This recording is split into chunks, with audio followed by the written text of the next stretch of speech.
আমার মা অনেক সুন্দর দেখতে। মা নিজের শরীরের খুব যত্ন নেন। সাধারণত গ্রামে মহিলারা শাড়ি পরেন, কিন্তু মা মাঝে মাঝে শার্ট এবং জিন্স পরতেও পছন্দ করেন। তাকে দেখতে এখনও কম বয়সী মনে হয়, কারণ তিনি প্রতিদিন পরিশ্রম করেন এবং নিজের শরীরকে ফিট রাখেন। মায়ের লম্বা চুল এবং মুখে সবসময় হাসি লেগে থাকে। আমি ঘরের একমাত্র ছেলে, তাই মা বাবা আমাকে খুব ভালোবাসেন এবং কখনো আমার কোনো চাহিদা অপূর্ণ রাখেননি। আমার ছোট বোন পায়েল এখনও স্কুলে পড়ছে এবং খুব দুষ্টু। আমি আরিয়ান।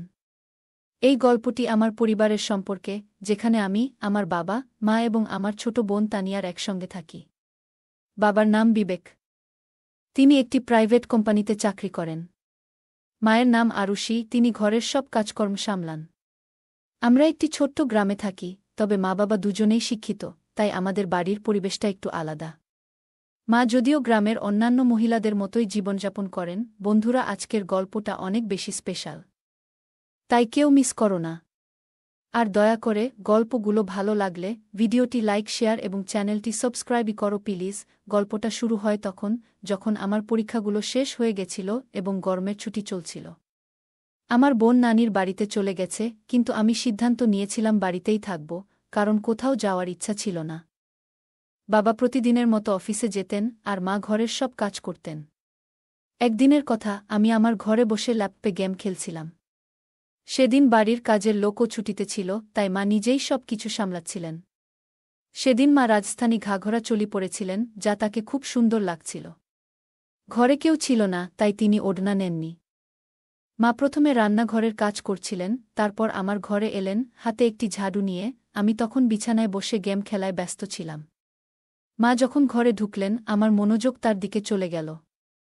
আমি দেখলাম মা কতটা মনোযোগ দিয়ে ঘর পরিষ্কার করছেন, তার কপালে ঘামের বিন্দুগুলো চকচক করছিল, কিন্তু তিনি কোনো অভিযোগ করলেন না।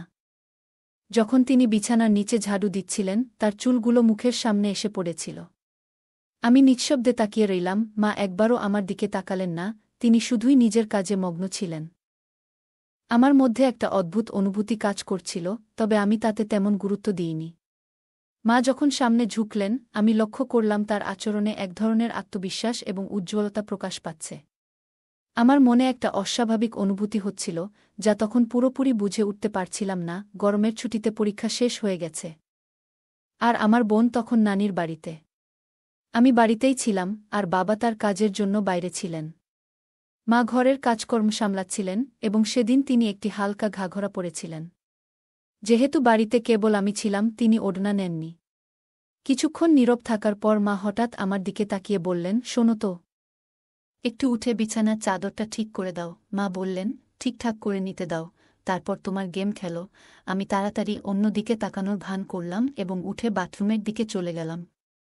বাথরুমে পৌঁছানোর পর আমার মনে নানা ধরনের প্রশ্ন আসতে শুরু করল। আমার মনে হলো, হয়তো মা আমাকে তাকিয়ে থাকতে দেখে ফেলেছেন। আমি একটু ভয় পেলাম, ভাবতে লাগলাম, যদি মা সত্যিই আমাকে দেখে থাকেন, তাহলে তিনি কি ভাববেন? আমি বিভ্রান্ত ছিলাম, বুঝতে পারছিলাম না যে আমার যা অনুভব হচ্ছে তা ঠিক না ভুল। কিছুক্ষণ বাথরুমে ভাবার পর আমি আবার ঘরে ফিরে এলাম। কিন্তু এখন আর মোবাইলে গেমে মন বসাতে পারছিলাম না। মনের মধ্যে অদ্ভুত সব চিন্তা ঘুরপাক খাচ্ছিল। মা তখন বিছানার চাদর ঠিক করে রান্নাঘরে চলে গেলেন। আমি ভাবলাম, হয়তো মা কিছু বুঝতে পারেননি, কিন্তু আমার হৃদস্পন্দন তখনও জোরে চলছিল। আমি ল্যাপটপ বন্ধ করে মোবাইল নিয়ে টাইম পাস করার চেষ্টা করতে লাগলাম, কিন্তু মন তখনও অস্থির ছিল। একদিন হঠাৎ আমার মোবাইলে একটি নোটিফিকেশন এলো, এবং আমি সেটি খুলে দেখলাম। সেখানে বিভিন্ন ধরনের গল্পের তালিকা ছিল, যার মধ্যে একটি গল্প মা ও ছেলের সম্পর্কের ভিত্তিতে লেখা। কৌতূহলবশত আমি সেই গল্পটি পড়তে শুরু করলাম, যেখানে একটি ছেলে তার মায়ের সাথে কিছু সুন্দর সময় কাটানোর অভিজ্ঞতা শেয়ার করছে। গল্পটি পড়ার পর আমার মনেও কিছু চিন্তা আসতে শুরু করল। আমি ভাবলাম, কেন না আমিও মায়ের জন্য বিশেষ কিছু করার চেষ্টা করি। কিছুক্ষণ পরে আমি বাথরুমের দিকে চলে গেলাম। কিছুক্ষণ পর আমি বাথরুম থেকে বেরিয়ে এলাম। কেন যেন একটু অদ্ভুত লাগছিল, কিন্তু সেটা বুঝতে পারছিলাম না। বাইরে এসে দেখি, মা রান্নাঘরে দাঁড়িয়ে রান্না করছেন। আমি ধীরে ধীরে ফ্রিজ থেকে পানির বোতল বের করতে করতে মাকে দেখছিলাম। তিনি রান্নায় পুরোপুরি মনোযোগ দিয়েছিলেন এবং পেছন ঘুরে দাঁড়িয়েছিলেন, তাই আমার দিকে খেয়াল করেননি। তার মুখে সেদিন কিছুটা ক্লান্তির ছাপ ছিল, তবে সেই ক্লান্তির ভেতরেও এক ধরনের প্রশান্তি ফুটে উঠছিল। দেখে মনে হচ্ছিল তিনি কাজটা আন্তরিকভাবে করছেন। হঠাৎ মা পেছন ফিরে আমার দিকে তাকিয়ে বললেন, কি রে আরিয়ান, কি হলো? কি দেখছিস? আমি একটু হতবাক হয়ে গেলাম, কিন্তু পরিস্থিতি সামলে নিয়ে বললাম, কিছু না মা, আমি শুধু দেখছিলাম তুমি কত পরিশ্রম করো, সকাল থেকে রাত পর্যন্ত কষ্ট করছ। এটা শুনে মা খুব খুশি হলেন, তার চোখে আনন্দের ঝিলিক ফুটে উঠল। তিনি বললেন, হ্যাঁ বাবা, এসব তো করতে হয়, কিন্তু তোর মতো ছেলে থাকলে সব কাজ সহজ মনে হয়। তারপর মা মুচকি হেসে বললেন, কিছু বছরের মধ্যেই তোর বউ আসবে আমার কাজে সাহায্য করতে। মা এটা বলতেই হাসতে শুরু করলেন, আর তার হাসি আমার মনটা ভরে দিল। এতটুকু বলেই আমি আবার নিজের কাজে মন দিলাম। আমি তখন নিজের বেডরুমে চলে গেলাম, আর মাথায় নানা রকম চিন্তা ঘুরতে লাগল। ভাবছিলাম, মা কি বুঝতে পেরেছিলেন যে আমি তাকে দেখছিলাম আর কি ভাবছিলাম?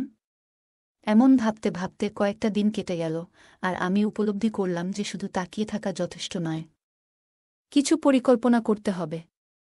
এই ভাবনাগুলোর মধ্যে দিয়েই সন্ধ্যা হয়ে গেল, আর বাবা অফিস থেকে ফিরে বললেন যে কাজের জন্য তাকে 10 দিনের জন্য বিদেশ যেতে হবে। এটা শুনে আমার মনে ভীষণ আনন্দ হল, যদিও বাইরের দিকে শুধু মাথা নেড়ে সম্মতি জানালাম। 3 দিন পর বাবার যাত্রা ছিল, আর আমি ঠিক করেছিলাম যে এই 10 দিনের মধ্যেই যা করার করতে হবে, কারণ পরে হয়তো এমন সুযোগ আর আসবে না। এরপর পরের দিন ছিল মঙ্গলবার। বাবা বিদেশ যাওয়ার জন্য প্রস্তুতি নিচ্ছিলেন, তাই কিছু কেনাকাটা করতে হবে।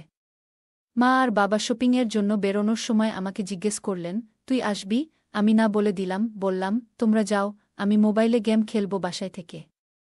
তারা বেরিয়ে যাওয়ার পর আমি দরজা বন্ধ করে দিলাম, আর সরাসরি তাদের বেডরুমে গেলাম। বেডরুমে গিয়ে আমি আলমারি খুলে কিছু খুঁজতে লাগলাম, যদি কোনো ভালো আইডিয়া পাওয়া যায়। খুঁজতে খুঁজতে হঠাৎই আমার চোখে মায়ের লিপস্টিক আর বডি স্প্রে পড়ল। আর একটু খুঁজতেই মায়ের কিছু পোশাক দেখতে পেলাম। তাদের মধ্যে একটা লাল রঙের ওয়ান পিস ড্রেস পেলাম, যেটা দেখে আমি ভাবতে লাগলাম, মা এই পোশাকটা পরে কতটা সুন্দর লাগবে। আমি তখন লাল রঙের ওয়ান পিসটি হাতে নিয়ে ভাবতে লাগলাম, মা এই পোশাকে কেমন লাগবে। কিছুক্ষণ এমন ভাবতে ভাবতে আমি আলমারির সমস্ত কাপড় গুছিয়ে রাখলাম। তবে বেডরুমে মায়ের ছবিটা দেখে আবারও এক ধরনের অদ্ভুত অনুভূতি হতে লাগল। তখন আমি মনে মনে সিদ্ধান্ত নিলাম যে শুধু ভাবার মধ্যে আটকে থাকলে চলবে না, কিছু একটা করতেই হবে। এরপর আমি সবকিছু গুছিয়ে রেখে হলঘরে এসে টিভি দেখতে লাগলাম। ঠিক তখনই মা বাবা শপিং শেষে বাড়ি ফিরে এলেন এবং বসে পড়লেন। এইভাবেই সেদিনটা কেটে গেল। পরের দিন সকালে বাবা বিদেশ যাওয়ার প্রস্তুতি নিচ্ছিলেন, তাই মা তাড়াতাড়ি উঠে ঘরের সবকিছু গুছিয়ে নিলেন এবং বাবাকে নাস্তা করিয়ে ঘরের বাকি কাজগুলো করতে লাগলেন। সকাল 8টায় বাবা আমাদের বিদায় জানিয়ে বেরিয়ে গেলেন, আর মা ঘরের কাজে ব্যস্ত হয়ে পড়লেন। বাবার কাজে বাইরে যাওয়া আমাদের জন্য কোনো নতুন ঘটনা ছিল না, তাই আমরা সহজেই মানিয়ে নিলাম। মা তাড়াতাড়ি ওঠার কারণে ও বাবার যাবার প্রস্তুতিতে ব্যস্ত থাকায় স্নান করতে পারেননি। বাবা বেরিয়ে যাওয়ার পর সকাল 9টার দিকে মা স্নান করতে গেলেন, আর আমি তখন হলঘরে বসে টিভি দেখছিলাম। কিছুক্ষণ পর মায়ের গলা শুনতে পেলাম, আরিয়ান, তোয়ালেটা এনে দাও তো, বাইরে রেখে এসেছি। আমি তৎক্ষণাৎ তোয়ালে নিয়ে বাথরুমের দরজার কাছে গেলাম। মা দরজাটা একটু ফাঁক করে হাত বাড়ালেন তোয়ালে নেওয়ার জন্য। আমি দেখতে পেলাম মায়ের চুল ভিজে গেছে, আর তার হাত থেকে পানি পড়ছিল, যা দেখে এক মুহূর্তের জন্য আমি স্থির হয়ে গেলাম। মাকে তখন সত্যিই সুন্দর লাগছিল যখন তিনি হাত বাড়িয়ে তোয়ালেটা নিলেন। তিনি একটু পাশে সরে দাঁড়িয়েছিলেন, ফলে তার শরীরের কিছু অংশে পানি পড়ছিল, যা সূর্যের আলো ঝলমল করছিল। ওই মুহূর্তটি খুব সাধারণ ছিল, তবুও আমি সেখানে একটু থমকে গেলাম। কিন্তু আমি নিজেকে সামলে নিলাম। বাবা তখন বাড়িতে ছিলেন না, তবে আমি কোনো ধরনের ভুল বোঝাবুঝি না করার জন্য নিজেকে সংযত করে আবার হলঘরে ফিরে এলাম এবং টিভি দেখতে শুরু করলাম। কিছুক্ষণ পর মা তোয়ালে পেঁচিয়ে হলঘরে এলেন এবং টিভির পাশে রাখা আয়নার সামনে দাঁড়িয়ে হেয়ার ড্রায়ার দিয়ে চুল শুকাতে শুরু করলেন। আমি চুপচাপ পেছন থেকে তাকিয়ে রইলাম, যেন মুহূর্তটাকে উপলব্ধি করছি। মা তার চুলে হাত বুলিয়ে হেয়ার ড্রায়ার দিয়ে চুল শুকাচ্ছিলেন, যা তার জন্য হয়তো খুব সাধারণ কাজ, কিন্তু আমি লক্ষ্য করছিলাম সেই মুহূর্তে তার নির্ভরতা। কিছুক্ষণ পর আমি বললাম, মা, তুমি সবসময় ওই সাধারণ পোশাকগুলোই বাড়িতে কেন পরে থাকো? মা অবাক হয়ে বললেন, কেন, এতে কোনো সমস্যা আছে নাকি? আমি তো যা ভালো লাগে সেটাই পরি। আমি মৃদু হেসে বললাম, না মা, শুধু কাল যখন তুমি জিন্স আর টপ পরেছিলে তখন তোমাকে বেশ ভালো লাগছিল, তাই বললাম। মা হেসে বললেন, আরে বোকা, বাড়িতে কে আর জিন্স আর টপ পরে থাকে? বাইরে যেতে হলে তখনই পরব। আমি বললাম, আসলে মা, যখন তুমি শাড়ি বা ওই রাজস্থানী ড্রেসগুলো পরো তখন একটু বয়সী দেখায়, তাই বললাম। মা আবার হেসে বললেন, জানিস রে, এখন আর এই সব ভাবার দরকার নেই। যার সঙ্গে প্রেম করেছিলাম তার সঙ্গেই তো বিয়ে করেছি। আর তোর মতো একটা আলসে ছেলে আর পায়েল মতো সুন্দর মেয়ে আছে, আর কি বা চাই? মা এতটুকু বলে জোরে হেসে বেডরুমে চলে গেলেন কাপড় পরিবর্তন করতে। আমি মায়ের হাসি দেখে নিজেও হেসে ফেললাম এবং টিভি দেখতে লাগলাম। কিছুক্ষণ পর মা যখন নতুন পোশাক পরে বাইরে এলেন, তখন আমার মন ভালোও লাগল আর একটু রাগও হল, কারণ মা আমার কথাটা ধরে ফেলেছিলেন। আমি মনে মনে একটু বিরক্ত ছিলাম, কারণ মা আবার পুরোপুরি ঢেকে ফেলেছিলেন নিজেকে। মা হল ঘরে এসে বললেন, এখন কেমন লাগছে আমাকে? আমি অবাক হয়ে বললাম, এখন তো তুমি ঠিক আমার বয়সী মেয়ের মতোই লাগছ। মা হাসতে হাসতে বললেন, আরে পাগল, তোর আর আমার মধ্যে ২০ বছরের পার্থক্য, আমি কিভাবে তোর বয়সের হতে পারি? আমি তখন কি বলবো বুঝতে পারছিলাম না, কিন্তু কিছু একটা তো বলতে হবে, তাই বললাম, আরে মা। আমাদের বয়সের পার্থক্য তো আমরা জানি, কিন্তু বাইরে তো কেউ জানে না। যদি আমরা একসঙ্গে বাইরে ঘুরতে যাই, তাহলে সবাই ভাববে যে আমরা গার্লফ্রেন্ড বয়ফ্রেন্ড। এতটুকু বলে আমি ইচ্ছে করে থেমে গেলাম মায়ের প্রতিক্রিয়া দেখতে। মা তখন উৎসুক হয়ে বললেন, আচ্ছা, আরও বল না রে, তোর মুখে শুনতে চাই। আমি হেসে বললাম, না মা, তুমি রেগে যাবে, তাই আর কিছু বলছি না। মা বললেন, আমি কখনো তোর ওপর রেগে গেছি কি? আমি জানি তো, আমার ছেলে কখনো ভুল কিছু করে না, তাই আমি কেন রাগ করব? এবার তাড়াতাড়ি বলো, তুই কি বলতে চাস? তখন আমি বললাম, যদি আমরা বাইরে কোথাও একসঙ্গে ঘুরি, তাহলে সবাই আমাদের গার্লফ্রেন্ড বয়ফ্রেন্ড ভাববে। কিন্তু তোমার গলায় যখন মঙ্গলসূত্র থাকবে, তখন তারা আমাদের স্বামী স্ত্রীও মনে করতে পারে। এই কথা শুনে মা হেসে উঠলেন জোরে জোরে। তারপর মা হাসতে হাসতে আমার দিকে তাকিয়ে বললেন, তুই তো পুরো দুষ্টু হয়ে গেছিস। মা বললেন, এত ছোট একটা ব্যাপারে কেন আমি রেগে যাব? তারপর মা আবার হেসে উঠলেন। তখন আমি বললাম, মা, এত হাসো না। কিন্তু মা আমাকে আরও বেশি চটানোর জন্য আবার হাসতে শুরু করলেন। আমি মজা করে মাকে একটু ধমক দেওয়ার জন্য তার দিকে দৌড়ালাম, আর মা তখন হেসে কিচেনে চলে গেলেন। আমি আবার হোল ঘরে বসে ভাবতে লাগলাম যে, ঠিক আছে, শুরু তো হলো, কিন্তু এখনও অনেক কাজ বাকি। মা খুবই সংস্কারী মানুষ, আর আমি কখনো তাকে এমনভাবে অনুভব করিনি যে তাকে এ ধরনের কোনো কিছুর অভাব অনুভব করতে হয়েছে। মা আর বাবার প্রেমের বিয়ে হওয়ার কারণে তারা নিজেরাই অনেক সুখী, কিন্তু আমার নিজের একটা প্রয়োজন ছিল। এরপর কিছুক্ষণ পর আমি আবার মায়ের কাছে গেলাম। মা তখন রান্নাঘরে কাজ করছিলেন। আমি গিয়ে বললাম, মা, তোমার কি প্রতিদিন এইসব কাজ করতে করতে বোরিং লাগে না? মা হেসে বললেন, না রে বাবা, যখন আমাদের কাজের বুয়া আসে তখন আমি আরাম পাই। তখন আমি বললাম, মা, এখন তো আমার ছুটির দিন চলছে, আর আমি খুবই বোরিং ফিল করছি। মা মুচকি হেসে বললেন, তাহলে কি করা যায় বল দেখি? কোথাও বেড়াতে যাব আমরা দুজন? আমি বললাম, হ্যাঁ মা, অবশ্যই যাব। তবে বাবা বাড়ি ফিরলে তখনই যাওয়া হবে। মা বলল, তুমি এখন কি করবে? আমি বললাম, আমার একটা মজার খেলা জানা আছে, যদি তোমার আপত্তি না থাকে তাহলে খেলতে পারি। মা বলল, ল্যাপটপে গেমস খেলার কোনো আগ্রহ নেই আমার। অন্য কিছু বলো। আমি হেসে বললাম, না মা, ল্যাপটপে না। তখন মা বলল, ও আচ্ছা, ঠিক আছে, কোনো খেলা? আমি বললাম, ট্রুথ অর ডেয়ার। মা হেসে বলল, ঠিক আছে, কিন্তু আগে আমার ঘরের কাজগুলো শেষ করতে দাও, তারপর খেলব। আমি বললাম, ঠিক আছে, তুমি কাজ শেষ করো, আমি একটু রুমে গিয়ে অপেক্ষা করছি। কাজ হয়ে গেলে আমাকে ডেকে নিও। এ কথা বলে আমি তাকে হাসি মুখে বিদায় জানালাম এবং রুমের দিকে পা বাড়ালাম। রুমে গিয়ে আমি ভাবতে লাগলাম। কিছুক্ষণ পর মা এসে আমার সামনে বসল এবং বলল, তাহলে কিভাবে খেলাটা শুরু করব? আমি হেসে বললাম, তোমার পছন্দ, ট্রুথ নাকি ডেয়ার? সে চিন্তাভাবনা করে বলল, ট্রুথ।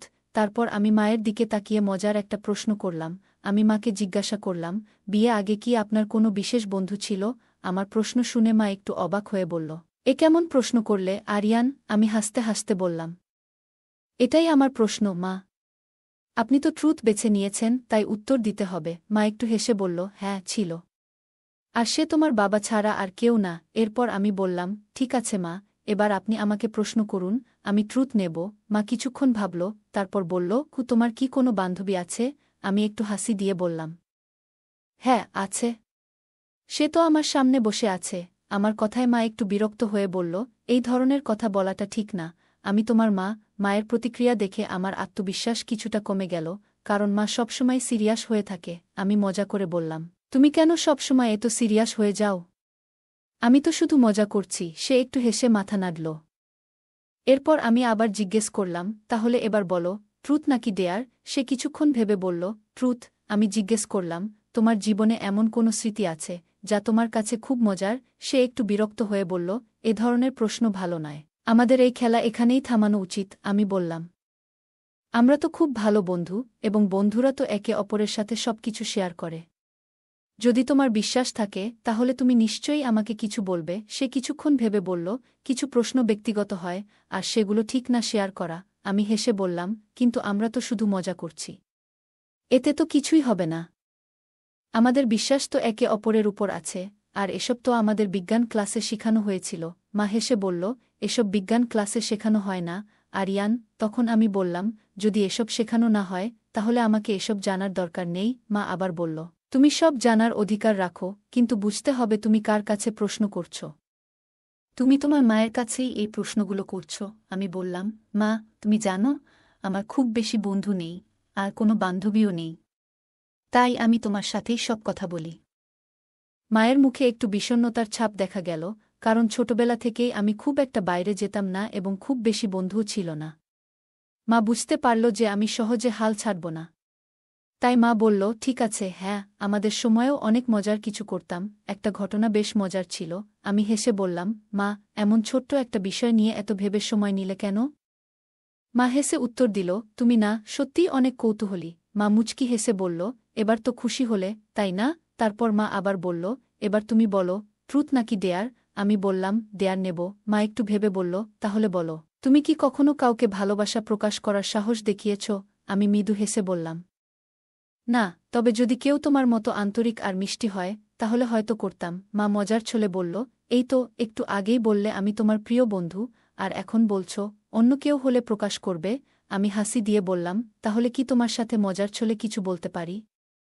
মা হাসি মুখে বলল, ঠিক আছে, মজার কিছু বলো।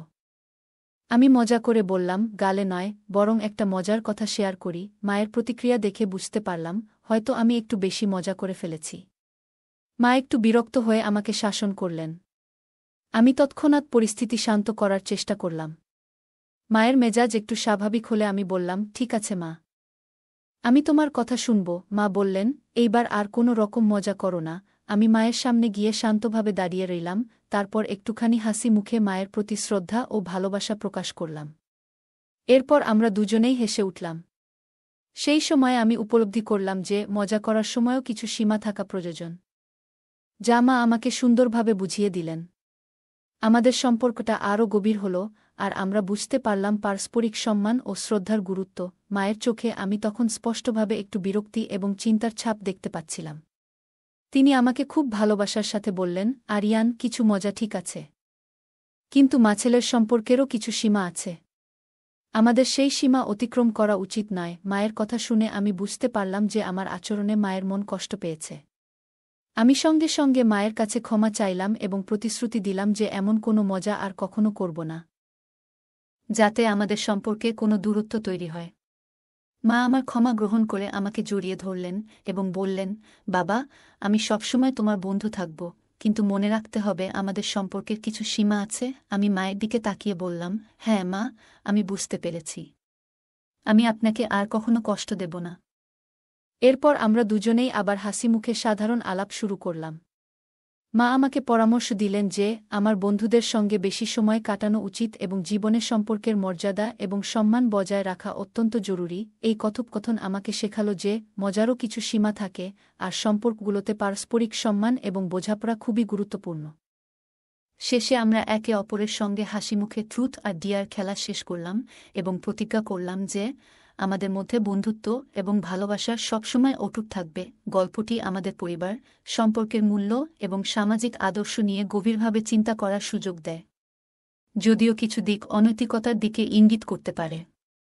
এটি শিক্ষণীয় অভিজ্ঞতা হিসেবেও দেখা উচিত। গল্পটি সঠিক ও ভুলের পার্থক্য বুঝতে শেখায় এবং পরিবারের সম্পর্কগুলোকে শ্রদ্ধা ও মর্যাদা দিয়ে মূল্যায়নের গুরুত্ব তুলে ধরে। গল্পের কেন্দ্রীয় চরিত্র আরিয়ান কিশোর বয়সে শারীরিক ও মানসিক পরিবর্তনের মধ্য দিয়ে কিছু ভুল ধারণা পোষণ করতে শুরু করে। এই বয়সে এমন অনুভূতি আসা স্বাভাবিক হলেও সেগুলো নিয়ন্ত্রণ করা এবং সঠিক মূল্যবোধে পরিচালিত হওয়া অত্যন্ত জরুরি। বাবা মা আমাদের জীবনের ভিত্তি, তাই তাদের প্রতি শ্রদ্ধা ও সম্মান বজায় রাখা অত্যন্ত গুরুত্বপূর্ণ। এই বয়সে আত্মনিয়ন্ত্রণ এবং নৈতিকতা বজায় রাখা গুরুত্বপূর্ণ। সমাজ ও সংস্কৃতি আমাদের শেখায় যে চিন্তা ও অনুভূতির উপর নিয়ন্ত্রণ রাখা উচিত, ভুল পথে চললে জীবনের সমস্যার সম্মুখীন হতে হয়। ইতিবাচক পথে মনোযোগ দিতে সৃষ্টিশীল কাজ বা খেলাধুলায় নিজেকে ব্যস্ত রাখা শ্রেয়। গল্পটি আমাদের সতর্ক করে যে মূল্যবোধ এবং নৈতিকতা মেনে চলা প্রয়োজন। কারণ ভুল চিন্তা ও আচরণ আমাদের এবং আমাদের পরিবার ও সমাজের উপর নেতিবাচক প্রভাব ফেলে। বাবা মায়ের প্রতি সম্মান প্রদর্শন এবং তাদের সঙ্গে পবিত্র সম্পর্ক বজায় রাখা আমাদের প্রধান দায়িত্ব। যদি ভুল চিন্তা আসে, তাহলে নিজেকে শক্তিশালী করতে পরামর্শ গ্রহণ করা এবং নৈতিক বিশ্বাসে কাজ করা জরুরি। যদি কখনো আপনি এমন কোনো পরিস্থিতিতে পড়েন যেখানে আপনার মনে অপ্রাসঙ্গিক চিন্তা আসছে, তখন সেটা কারো সাথে আলোচনা করা খুবই গুরুত্বপূর্ণ, যেমন আপনার বাবা মা, শিক্ষক বা কোনো পরামর্শদাতা। এই ধরনের আলোচনা আপনার ভেতরের দ্বন্দ্ব মেটাতে সাহায্য করতে পারে এবং সঠিক পথ দেখাতে পারে। গল্পের মূল চরিত্র আরবকে বুঝতে হবে যে নৈতিকতা এবং আত্মনিয়ন্ত্রণ জীবনের এক অপরিহার্য অংশ। গল্পটি আমাদের শেখায় যে পরিবারের প্রতি সম্মান এবং শ্রদ্ধাই সমাজের ভিত্তি। যদি কোনো সম্পর্কের মধ্যে অসম্মান বা অনৈতিক আচরণ প্রবেশ করে, তাহলে তা পুরো পরিবারের কাঠামোকে নষ্ট করতে পারে। অভিভাবকদের উচিত তাদের সন্তানদের সাথে খোলামেলা ও সহানুভূতিপূর্ণভাবে কথা বলা, যাতে তারা সঠিক পথে চলতে পারে। এই গল্পের আরেকটি গুরুত্বপূর্ণ দিক হল সমাজে কী ধরনের সাহিত্য, সিনেমা বা বিষয়বস্তু শিশু ও কিশোরদের সামনে তুলে ধরা হয়। অনৈতিক বিষয়বস্তু সমাজে নেতিবাচক প্রভাব ফেলতে পারে। তাই অভিভাবক এবং সমাজকে সচেতন থাকতে হবে, যাতে শিশুদের সামনে সঠিক বিষয়বস্তু উপস্থাপিত হয়। সময়ের সাথে সাথে যখন একজন ব্যক্তি বড় হয়, তখন তার চিন্তাভাবনাকে আরও পরিপক্ক করতে হবে। গল্পের চরিত্র আরবের আচরণ এবং চিন্তাধারা ভুল পথে যাচ্ছে, কিন্তু এর থেকে আমরা শিখতে পারি যে সঠিক দিকনির্দেশনা এবং আত্মসংযমের মাধ্যমে একজন ব্যক্তি তার চিন্তাধারাকে সঠিক পথে নিয়ে যেতে পারে। আমাদের সংস্কৃতি এবং পারিবারিক মূল্যবোধের গুরুত্ব অত্যন্ত বেশি, বিশেষ করে ভারতীয় উপমহাদেশের প্রেক্ষাপটে। এই গল্প থেকে আমরা শিখতে পারি যে নৈতিকতা এবং মূল্যবোধ যে কোনো সম্পর্কের ভিত্তি। যদি সন্তানদের সাথে সুস্থ ও স্নেহপূর্ণ সম্পর্ক থাকে, তবে তাদের জীবনের সঠিক দিকনির্দেশনা দেওয়া সহজ হয়। গল্পটা কেমন লাগলো জানাতে ভুলবে না। আরও মজার রোমান্টিক গল্প শুনতে চাইলে ভিডিওটি লাইক, শেয়ার এবং চ্যানেলটি সাবস্ক্রাইব করতে এবং বেল আইকনটি ক্লিক করতে ভুলবে না। ধন্যবাদ।